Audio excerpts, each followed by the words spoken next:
அன்பு நண்பர்களே, அனைவருக்கும் அன்னை சமையல் உமாவின் அன்பான வணக்கங்கள். இன்னைக்கு அன்னை சமையலில் பார்க்க போகிறது கோதுமை மாவு குழி பணியாரம். ஒரு 10 நிமிஷத்துக்குள்ளே பண்ணி முடிச்சிடலாங்க. 1/2 கப் வெல்லத்தை சேர்த்துக்கலாங்க. கொஞ்சம் தண்ணி,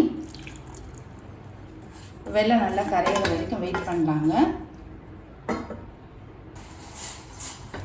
இப்போ வெல்லம் நல்லாவே கரைஞ்சிருச்சுங்க. இப்போ இதை வடிகட்டி தனியாக எடுத்து வச்சுக்கலாம். 1 கப் கோதுமை மாவு சேர்த்துக்கலாம்.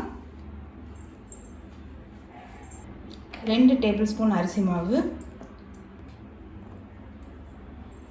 2 வாழைப்பழத்தை மிக்சியில் நைஸாக அரைச்சி சேர்த்துக்கலாங்க. இது 2 சின்னதாக இருந்தது, அதனால் 2 எடுத்திருக்கேன். பெருசாக இருந்ததுன்னா 1 வாழைப்பழம் போதும். 2 டேபிள் ஸ்பூன் தேங்காய் துருவல். இப்போ வடிகட்டி வச்சுருக்க வெள்ளை கரைசலை இது கூடவே சேர்த்துக்கலாம். 2 ஏலக்காய். இப்போ நல்லா மிக்ஸ் பண்ணிக்கலாங்க.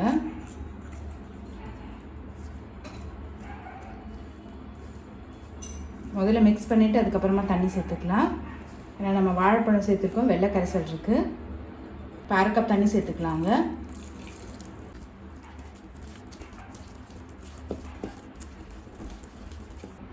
இன்னொரு 1/2 கப் தண்ணி சேர்த்துக்கலாம். கட்டி இல்லாமல் நல்லா கரைச்சிக்கோங்க. இன்னொரு 1/2 கப் தண்ணி சேர்த்துக்கலாங்க. கன்சிஸ்டன்சி பார்த்திங்கன்னா தோசை மாவோட கொஞ்சம் திக்காக இருக்கணும், அவ்வளோதான். இப்போ கொஞ்சமாக பேக்கிங் சோடாவை தண்ணியில் கரைச்சி சேர்த்துக்கலாங்க.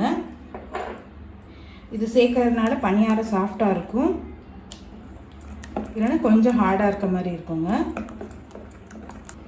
இப்போ எல்லாத்தையுமே நல்லா மிக்ஸ் பண்ணியாச்சுங்க. இப்போ பணியாரம் செய்ய ஆரம்பிச்சிடலாம். கொஞ்சமாக எண்ணெய் சேர்த்துக்கலாங்க. 3/4 சேருங்க போதும்.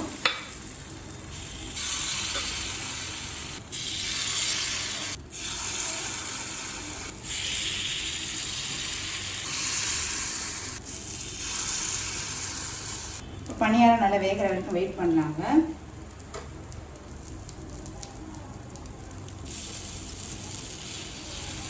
ஒவ்வொன்றா திருப்பிக்கலாம்.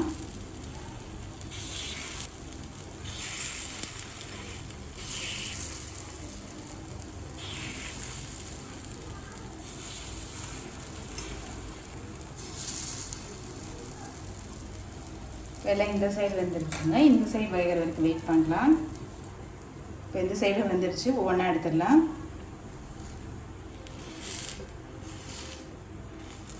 இப்போ கோதுமை குழி பணியாரம் ரெடி ஆகிடுச்சு. நம்ம சர்வ் பண்ணிடலாம். சுவையான கோதுமை மாவு குழி பணியாரம் ரெடி ஆகிடுச்சு.